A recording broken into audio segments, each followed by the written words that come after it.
Salam alaikum wa rahmatullah et bienvenue dans cette nouvelle vidéo où nous allons aborder la correction de l'exercice numéro 20 concernant un rappel sur les limites.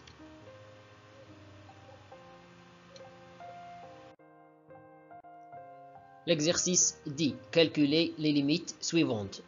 Le premier cas, calculons la limite de sinus x sur 2x quand x tend vers 0. On sait que la limite de sinus x sur x quand x tend vers 0 égale à 1. Alors on va appliquer cette limite sur ce cas. On a la limite de sinus x sur 2 fois x quand x tend vers 0 égale la limite de 1/2 fois sinus x sur x quand x tend vers 0. C'est-à-dire égale 1/2 fois 1. La limite de sinus x sur x quand x tend vers 0 égale à 1. 1/2 fois 1 égale à 1/2.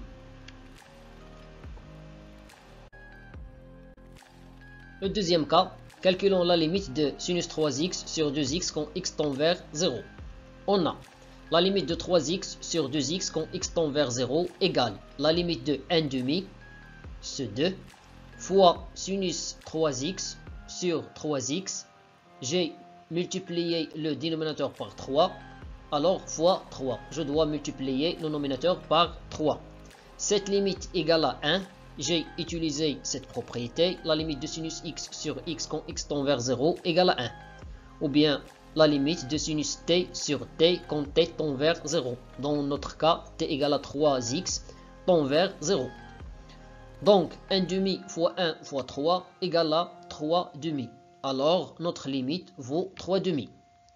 La limite suivante, la limite de sinus x sur tangente 2x quand x tend vers 0. On sait que la limite de tangente x sur x quand x tend vers 0 égale à 1. C'est le même processus de calcul que sinus x sur x. On a la limite de sinus x sur tangente 2x quand x tend vers 0 égale la limite de x fois sinus x divisé par x. Le but c'est d'utiliser cette limite. Alors, même chose pour tangente.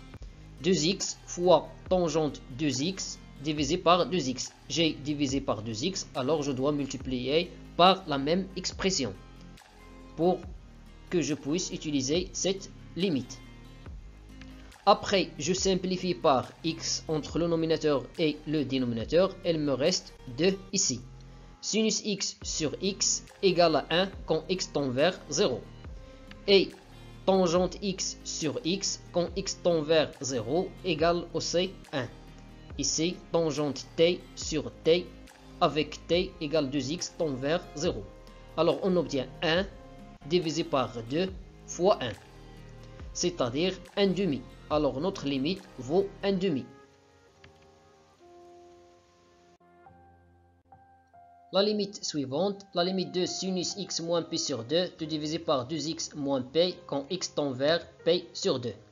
On a la limite de sinus x moins p sur 2 tout divisé par 2x moins p quand x tend vers p sur 2 égale la limite de 1/2, ce 2. J'ai factorisé le dénominateur par 2. Alors, la limite de 1/2 fois sinus x moins p sur 2 tout divisé par x moins p sur 2 quand x tend vers p sur 2. Tout d'abord, ici, le calcul direct nous donne une forme indéterminée, 0 sur 0.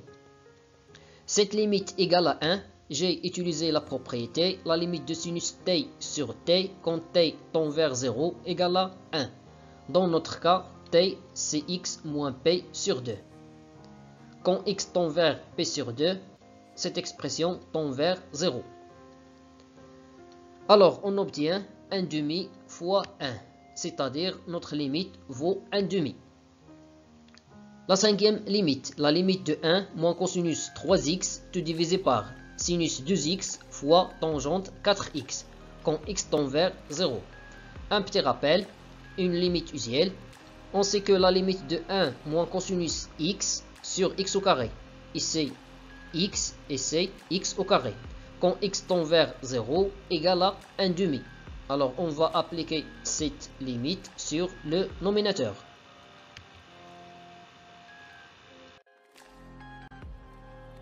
Donc, on obtient la limite de 1 moins cosinus 3x, ici j'ai 3x, alors le dénominateur doit contenir 3x au carré.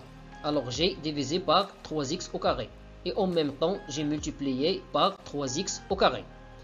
Ici, pour utiliser les limites usuelles, je vais diviser par 2x et en même temps multiplier par 2x. Même chose pour tangente. Ici j'ai 4x, alors je divise par 4x et je dois multiplier par 4x.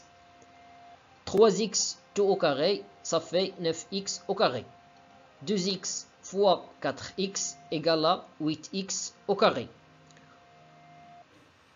J'ai utilisé, ou bien on sait que la limite de 1 moins cosinus x sur x au carré quand x tend vers 0 égale à 1 demi. Donc cette limite égale à 1 demi. Ici, cette limite égale à 1. Cette limite égale au C1. X au carré et x au carré, je les simplifie. Il me reste ici 9 et il me reste ici 8. 9 fois 1 demi, ça fait 9 demi.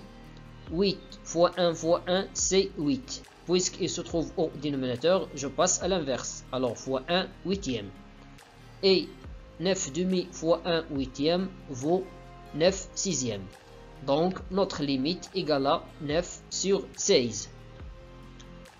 Le cas suivant, la limite de x au carré moins 3x plus 2, tout divisé par moins 2x au carré moins 2x plus 4 quand x tend vers 1. Tout d'abord, le calcul direct. Si je remplace par 1 au nominateur, je trouve 0. Cela signifie que ce polynôme est divisible par x moins 1. Ainsi, le dénominateur, si je remplace par 1, je trouve 0. C'est-à-dire que ce polynôme est divisible par x moins 1.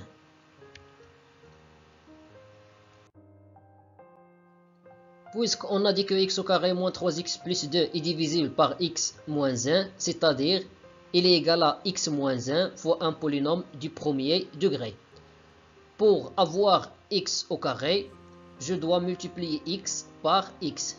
X fois x égale à x au carré. Pour avoir 2, je dois multiplier moins 1 par moins 2. Moins 1 fois moins 2 égale à plus 2. Donc on trouve que x au carré moins 3x plus 2 égale x moins 1 tout multiplié par x moins 2. De la même manière, puisque le polynôme moins 2x au carré moins 2x plus 4 est divisible par x moins 1, c'est-à-dire il est égal à x moins 1 fois un polynôme du premier degré. Pour avoir moins 2x au carré, je dois multiplier x par moins 2x. Et pour avoir 4, je dois multiplier moins 1 par moins 4. X fois moins 2x, ça fait moins 2x au carré. Moins 1 fois moins 4, ça fait plus 4. Et x fois moins 4, c'est moins 4x. Moins 1 fois moins 2x, c'est plus 2x. Plus 2x moins 4x, c'est moins 2x.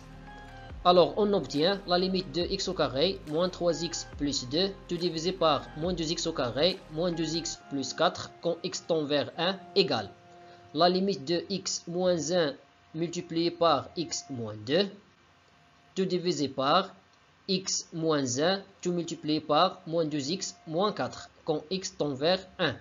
Après on va simplifier par x moins 1 entre le nominateur et le dénominateur. Il nous reste la limite de x moins 2 tout divisé par moins 2x moins 4 quand x tend vers 1. Après le calcul direct, je remplace x par 1, j'obtiens 1 moins 2 tout divisé par moins 2 fois 1 moins 4. 1 moins 2 ça fait moins 1, moins 2 fois 1 ça fait moins 2. Moins 2 moins 4 c'est moins 6. Et moins 1 sur moins 6 égale à 1 sixième. Donc notre limite vaut 1 sixième. La dernière limite, la limite de la racine carrée de x au cube plus 3x au carré moins 4 tout divisé par x moins 1 quand x tend vers 1. Tout d'abord le calcul direct nous donne une forme indéterminée. 0 au nominateur et 0 au dénominateur. Il faut l'éviter. Puisque x au cube plus 3x au carré moins 4 s'annule en 1. Cela veut dire que ce polynôme est divisible par x moins 1. Et par suite,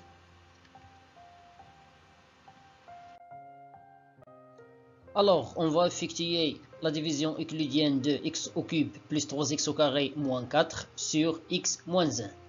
Pour avoir x au cube, il faut multiplier x par x au carré. X au carré fois x nous donne x au cube. X au carré fois moins 1 nous donne moins x au carré. Après la différence, x au cube moins x au cube, c'est 0. 3x au carré moins x au carré égale à 4x au carré. 0x moins 4. Pour avoir 4x au carré, on va multiplier x par 4x. 4x fois x, ça fait 4x au carré. 4x fois moins 1, c'est moins 4x. Après la différence, 4x au carré moins 4x au carré nous donne 0. 0x moins 4x égale à 4x. Et après, moins 4. Pour avoir 4x, je vais multiplier x par 4. 4 fois x nous donne 4x. 4 fois moins 1, c'est moins 4. Et après, la différence nous donne 0. Puisqu'on a dit que x au cube plus 3x au carré moins 4 est divisible par x moins 1, c'est-à-dire que le reste de la division euclidienne égale à 0. Donc, x au cube plus 3x au carré moins 4 égale x moins 1, tout multiplié par x au carré plus 4x plus 4. Et par suite, x au cube plus 3x au carré moins 4, tout divisé par x moins 1 égale x moins 1, tout multiplié par x au carré plus 4x plus 4, tout divisé par x moins 1. Après, je vais simplifier par x moins 1. Donc, il me reste x au carré plus 4x plus 4. Alors, la limite de x cube plus 3x au carré moins 4 tout divisé par x moins 1 quand x tend vers 1 égale la limite de x au carré plus 4x plus 4 quand x tend vers 1. Je vais remplacer x par 1. 1 au carré, ça fait 1. 4 fois 1, ça fait 4. 4 plus 1 nous donne 9. Par conséquent, la limite de la racine carrée de x au cube plus 3x au carré moins 4 tout divisé par x moins 1 quand x tend vers 1 égale la racine carrée de 9, c'est-à-dire égale à 3. C'est tout pour cette vidéo. Merci et à bientôt.